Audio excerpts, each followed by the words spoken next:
Advanced study in the year 2002-2003. Most of you, or at least some of you, will be very much aware of what the Institute for Advanced Study does.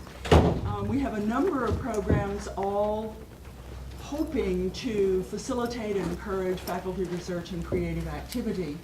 We run a number of transdisciplinary or interdisciplinary seminars. We have a named lecture, the Brannigan Lecture, and we have a series of visiting fellows. These are individuals who are invited or nominated to come to Indiana University by a faculty person or a number of faculty persons on any of Indiana University's 8 campuses to come and consult and collaborate. We don't ask these people to do anything besides consulting and collaborating, except to give a public lecture which will reach out to a larger constituency. And of course, it is that lecture that brings us here this afternoon to this, well, sitting room only crowd. And I hope that some of you will be able to stay afterwards to join us for an informal reception. And now I'm pleased to turn things over to my colleague Sarah Knott, who will introduce this afternoon's speaker. Thank you.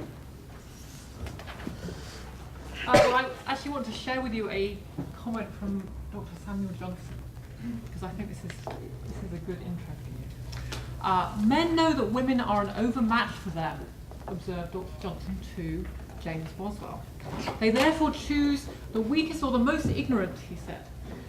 If they did think so, he added, they could never be afraid of women knowing as much as themselves.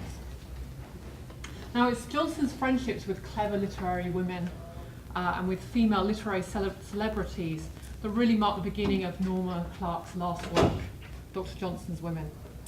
And it's this fascination with literary culture, and in particular with the particular place of men and women, masculinity and femininity, that's really the distinguishing mark of much of her work. Now I should add, and Mary Ellen Brown's comments about interdisciplinarity kind of reinforce this, that Norma's publications are not restricted to the purely scholarly. I hope you don't want me adding that. She's also been a successful writer of British fiction, though with titles like Theo's Time, or my favourite, Patrick and the Rotten Roman Rubbish, it's perhaps tempting to see something of a shadow of her historicist self here. Norma teaches at Kingston University. She's a review editor at Gender and History and a research associate of the Interdisciplinary Feminism and Enlightenment Project, now the Gender and Enlightenment Project. Her current manuscript takes its cue again from Samuel Johnson, hence my quotation, and we'll be hearing today a talk that takes as its title that of her forthcoming book, The Rise and Fall of the Woman of Letters. Please join me in welcoming Norma Clarke.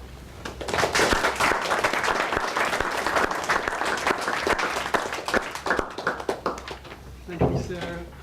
Well, first of all, I must thank Mary Ellen Brown and the Institute for Advanced Study for inviting me here. It's a great pleasure to be here. And also I'd like to thank my sponsors, Mary Favre in the English department and Sarah Knott in history. Let's turn this on. Okay. The subject of my lecture is the woman of letters in the 18th century. And I will explain why I use that term, woman of letters. But first, in an unavoidably condensed way, I want to indicate what I mean by her rise and fall. I anticipate that what I have to say about her rise, which for me begins in the late decades of the 17th century, will be less provocative than what I have to say about her fall, which I place at the end of the 18th century. Not least because the late 18th century is much better known, thanks to the wealth of scholarship that has been devoted to it. Many of us have a strong sense of what it meant to be a woman and a writer in the 1790s, and we know who we mean when we speak about the energy of women's involvement in literature at that time. Mary Wollstonecraft, Mary Hayes, Mary Robinson, Charlotte Smith, Elizabeth Inchbaud, Hannah More, Maria Edgeworth, Jane Austen, Joanna Bailey, Frances Burney, Elizabeth Hamilton, and so on. Once these women started to be recovered or discovered, and their numbers and quality recognised, they were seen as the beginnings of a movement. They represented, in the words of Virginia Woolf, the middle-class woman who began at that point to write. I want to suggest that we can equally think of these writers of the late 18th century as marking an end rather than a beginning, and of course as the beginning of something else, a new phase. They emerge out of a much longer and more complex history of women's writing than we've properly understood. Virginia Woolf, in fact, places that moment when the middle-class woman began to write a century earlier with Aphra Behn. But it's not at all clear to me that middle-classness is quite the right designation for the royalist Aphra Behn. Woolf lays a great emphasis on money, the earning of money producing autonomy, independence, control of life. Aphra Behn is the first professional woman writer. She earns women the right to speak because she earns money. I shall come back to this association between independent speech, money, and writing later in the talk. Between Aphra Behn in the 1670s and, say, Frances Burney in the 1770s, traditional literary histories mark Burney's Evelina in 1778 as one of the starting points for serious women's writing. Between them, the terrain appears to be sparsely populated. Charlotte Lennox and Sarah Fielding in the mid-century we know about, and their books have been read. They can be assimilated to the model of the rise of the middle-class woman writer. But what about Della Riviere Manley and Eliza Haywood? They used to be on the other side of the great divide between serious and popular, proper and improper. They were scandalous, embarrassingly popular, and Haywood at least wrote far too much. It's extraordinary that it's taken this long for them to be given the kind of attention Aphra Behn and Frances Burney have received. But there is a great deal of interest in these writers currently, and their works have been or are being properly edited, as have the memoirs, so-called scandalous memoirs, of Letitia Pilkington, in whom there doesn't seem to be the same interest among literary scholars, though her recollections of Jonathan Swift make her one of the earliest exponents of anecdotal literary biography. It used to be thought that Aphra Behn's licentious reputation made it difficult to be a woman and a writer in the decades following her death in 1689. But as Jane Spencer has shown in her book Aphra Behn's Afterlife, Behn's impact on succeeding generations was more mixed and positive as well as negative. Penelope Albin, Mary Davies, Susanna Sonlever, Elizabeth Singer Rowe, Mary Lady Chudley, Mary Astell, Anne Finch, Countess of Winchelsea, Martha Falk Sansom, Elizabeth Thomas, Catherine Trotter, Jane Barker, Mary Picks. These are just some of the women who had public identities as writers between 1690 and the 1730s, a fascinating period of much political turmoil and cultural change, and one which I think can be marked as a distinct period with the cut-off at Samuel Richardson's Pamela in 1740, a distinct period in a history of women's writing.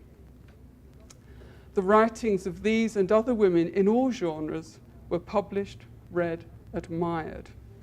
I suggest that far from lamenting how few women were able to become writers in the late 17th century, as we used to do, we should recognise that an astonishing number of them did so, especially given the fact that women did not customarily receive the education their brothers were likely to have and might not be born into families that encouraged literary pursuits.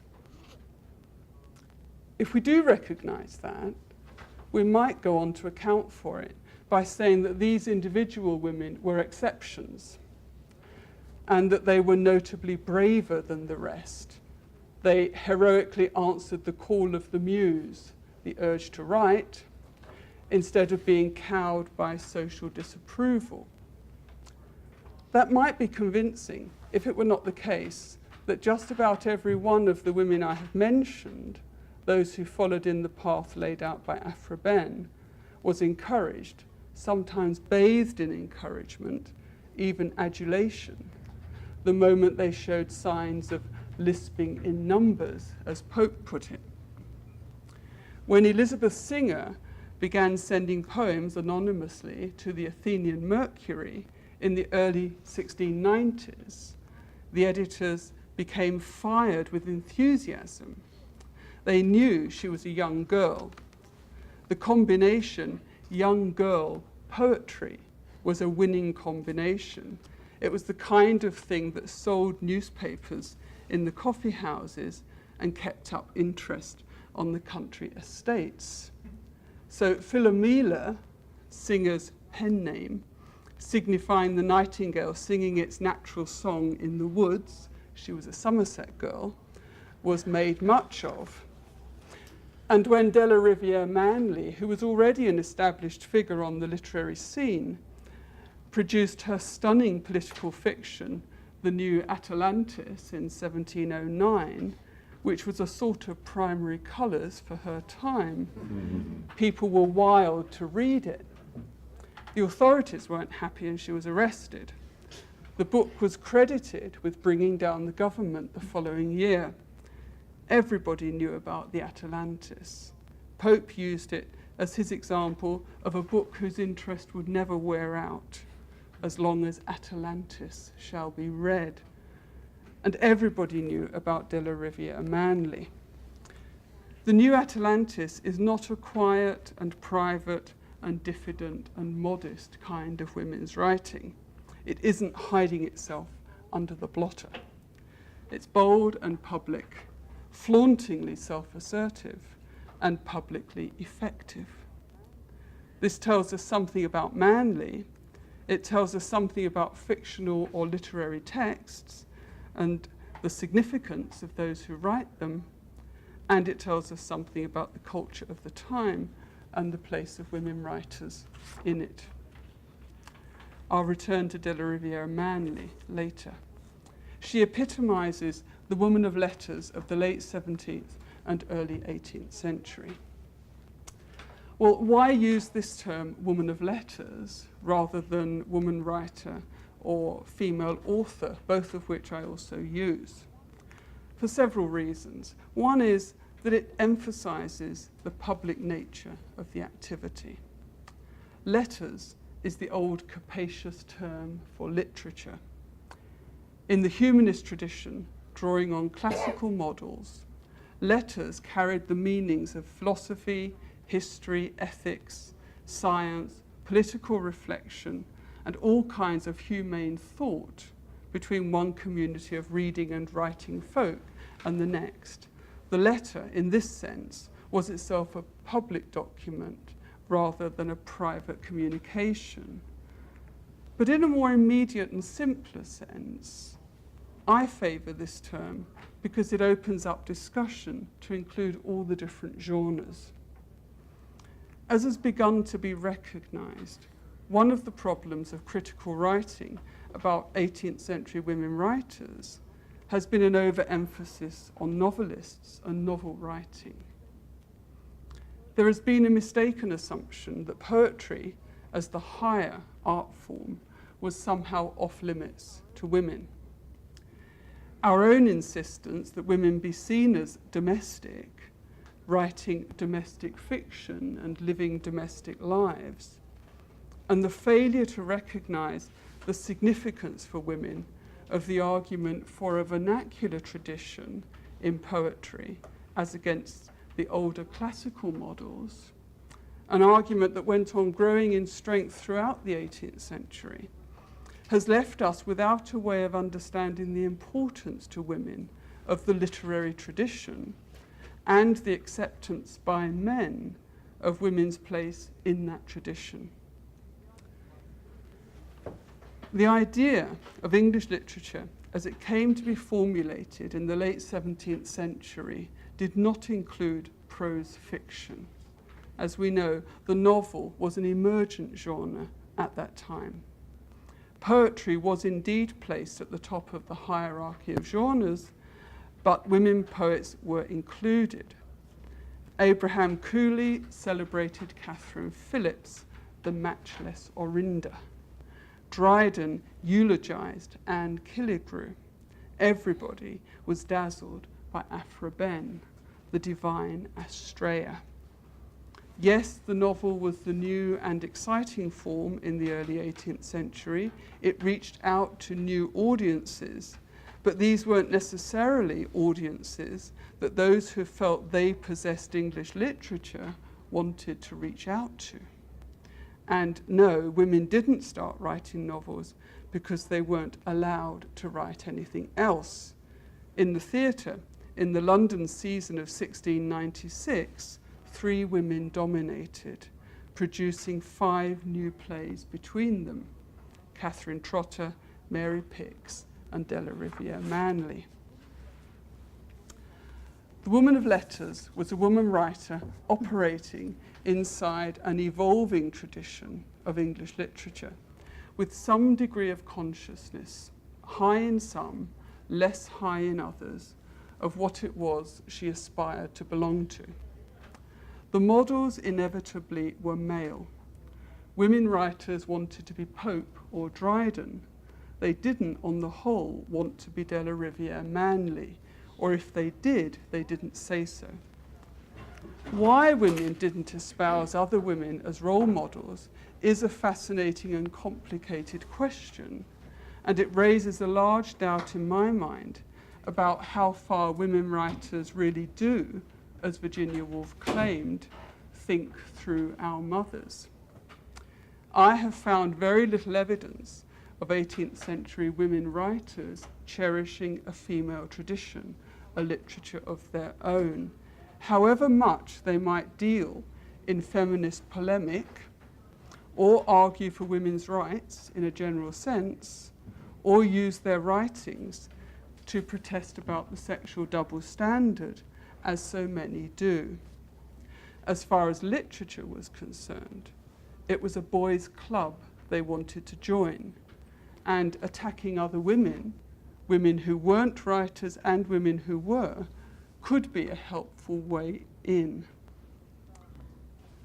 Literature was about having great ambition, aspiring to fame, a laudatory aspiration, and bringing credit to oneself, one's family, one's neighbourhood, one's nation. It was a public affair. The French had put in place institutions that nurtured French literature and protected the French language in the early 17th century. Madame Dacier, the translator of Homer, on whose work Pope relied so heavily, was endlessly brought forward as the example that our women had to equal or excel. They were to do so because the public demonstration of the nation's brilliant women was an important element in the culture wars. And anything the French could do, the British were determined to show that they could do better.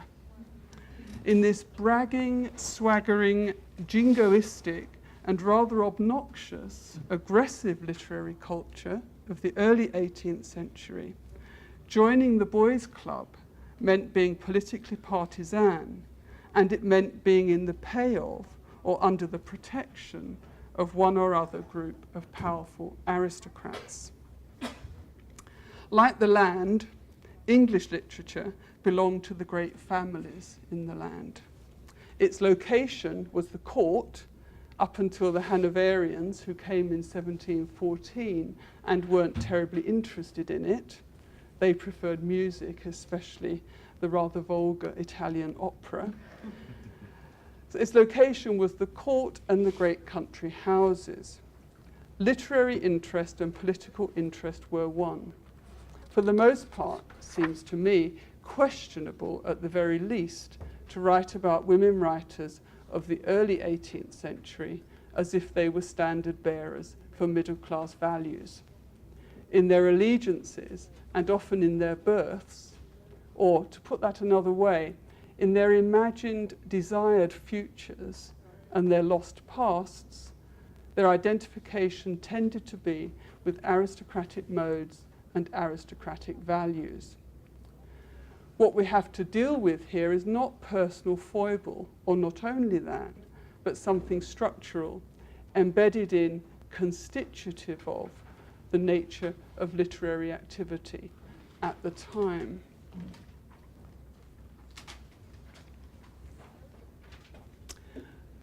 We know that a shift takes place in the course of the 18th century, and literature moves home. It packs its bags and leaves the country house and court. It goes to the town and finds booksellers. No more patronage, only fees. But this happens very slowly, very gradually, with a long transitional period when both patronage and booksellers' fees are important for writers.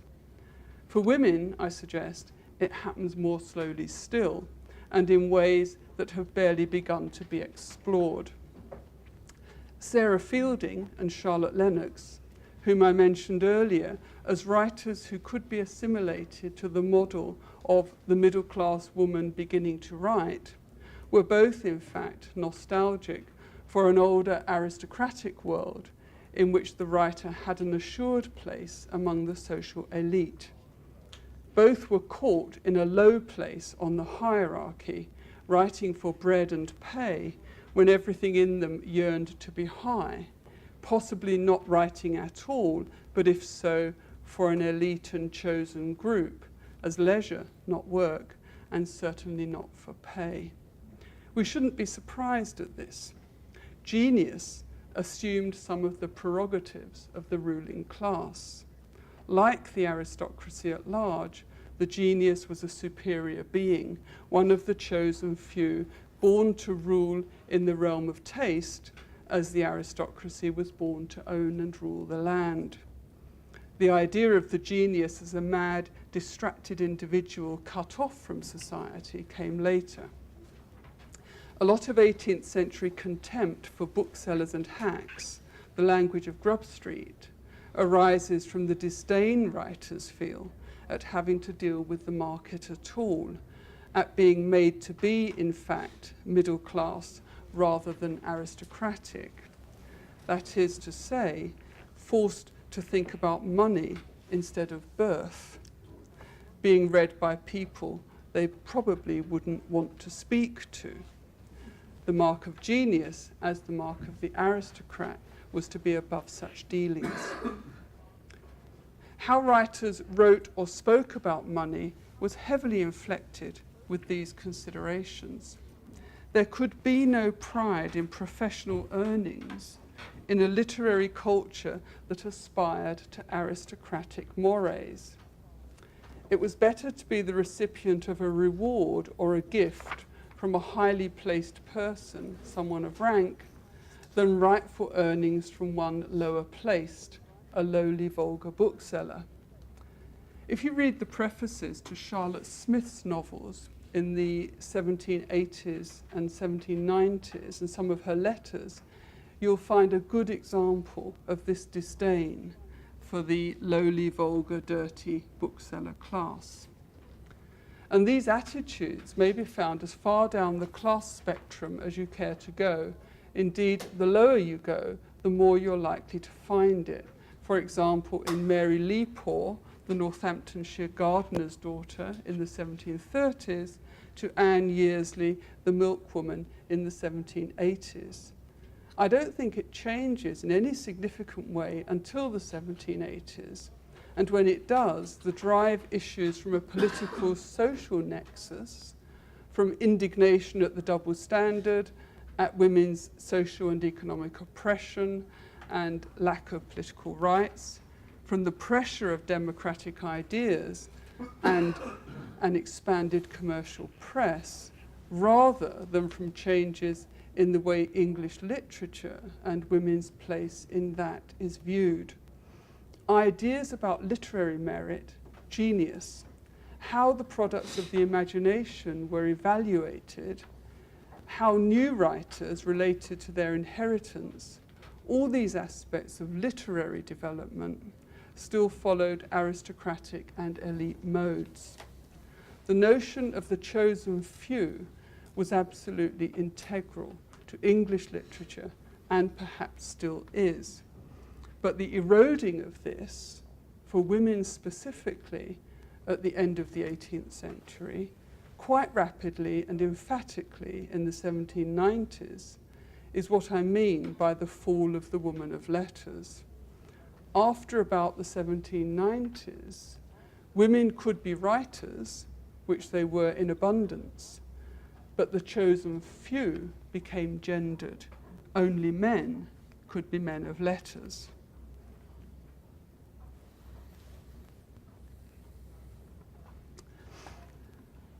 I want now to illustrate some of this by reference to a particular author. The author is Anna Seawood, born in 1742, died in 1809, otherwise known as the Swan of Lichfield, poet, critic, biographer, and letter writer. Seawood is a useful example because in ways that I hope to explain, she illuminates both the early period, that of the rise of the woman of letters, and her later fall. Though she began publishing in the late 1770s, Seawood's investment in the literature of the early part of the century was powerful. The era of Queen Anne was for her the great age of English literature, and Alexander Pope, the great genius of the time. This judgment takes on a special spin when we realise how strongly Seawood identified with Pope. That's to say, all her life, the Pope she carried about in her imagination was a key figure for her authorial identity and writing self. As a child, she was in love with the idea of Pope and his garden and wrote a sonnet on reading a description of Pope's gardens at Twickenham, in which she imagined herself wandering about and sighing with rapture, breathing the same air as Pope, because she was, like him, one of the elect, or, in her words, one of the spirits rightly touched of a later age. She too had that consciousness of powers, which was the true poet's triumph. An early, unfinished and never published work, her Telemachus, was to be a sequel to the Odyssey, raised on the basis of Fenelon's hugely popular Telemachus, but a paraphrase harmonizing with the style of Pope's translation of Homer. As Claudia Thomas comments in her book about Pope and his 18th century women readers, Anna Seawood, setting out to continue the work of Homer and Pope, did not lack ambition. Arranging her writings for publication after her death, a happy task that became her main literary activity from middle age onwards, Seawood instructed Walter Scott, her literary executor, how to order the materials. She wanted him to place her juvenile letters after her poems, as she said, as in Warburton's edition of Pope's works. Scott didn't do this.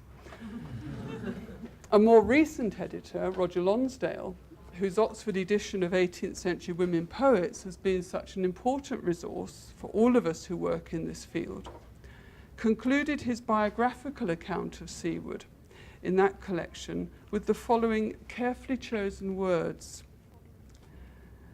From her headquarters in Lichfield Close, she projected herself for many years as perhaps the most prominent and formidable woman writer of the later century. Anna Seawood was unquestionably the reigning personage in Lichfield cultural life, especially after the 1784 publication of Louisa, a Poetical Novel. But what Lonsdale describes here is a bid for a national reputation from the provinces, when literary life was concentrated in London, and by a woman when, so we're given to believe, women's claims to intellectual and artistic authority, to be prominent and formidable, to be in some way the equivalent of Pope, and to have one's juvenile letters preserved and published, as were those of Pope, were denied. Unless we say that she and all those about her were deluded, the fact that she could imagine a national reputation for herself in this way suggests a degree of cultural sanction which is worth attention. We can contrast this with another characteristic view of Anna Seawood, one which offers her to us not as deluded but as a figure of fun. Laughing at Anna Seawood is all too easy. People are inclined to laugh at her sobriquet, which you did, the Swan of Lichfield. I was very pleased to hear you laugh then. And sometimes think it's a belittling nickname, but I think she took it perfectly seriously, seeing it as a name that linked her with Shakespeare, the Swan of Avon, and Pope, the Sweet Swan of Twickenham. It put her in the mainstream tradition of English letters, which is where she considered herself to belong.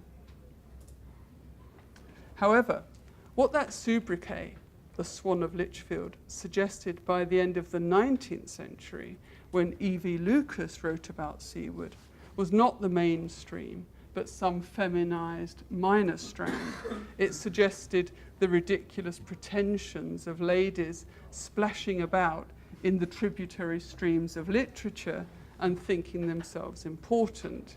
It was a title that licensed condescension. When Hesketh Pearson came to Anna Seawood in 1936, publishing a selection from her letters with the biographical introduction, he explained in the preface that she was a bluestocking, a highbrow, and that like all highbrows, she was to be regarded as an unconscious comedian, fit only to be recovered as a period piece. This tells us much about the 1930s, perhaps. It is impossible not to laugh at Anna nowadays, he wrote, adding, just as it will be impossible not to laugh at the highbrows of 1936, a century hence. It's worth noting in passing that he doesn't make this a gendered point. Anna is not laughable because she's female and a highbrow. And indeed, having softened up his readers somewhat, Pearson goes on to be respectful of Seawood, as you would imagine someone would need to be if they've gone to the trouble of compiling a selection of her letters.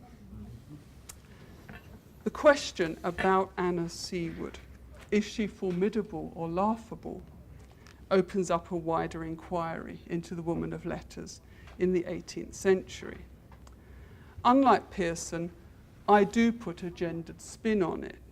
Like him, I think it's important to think about historical shifts, the way opportunities for being and doing and imagining open up or close down at different times.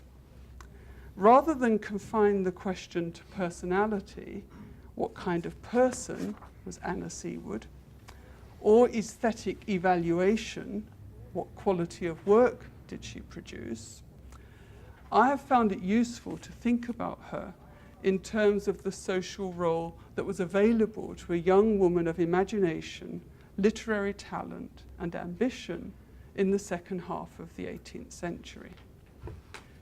From a precocious child solemnly reciting the first 3 books of Paradise Lost in the drawing room to the delight of her parents and, we hope, of the guests, she grew into a formidable adult. Erudite, eloquent, admired. Someone who had the authority of genius and who was looked up to for leadership in matters to do with literature and life, the emotions, morality, politics. Someone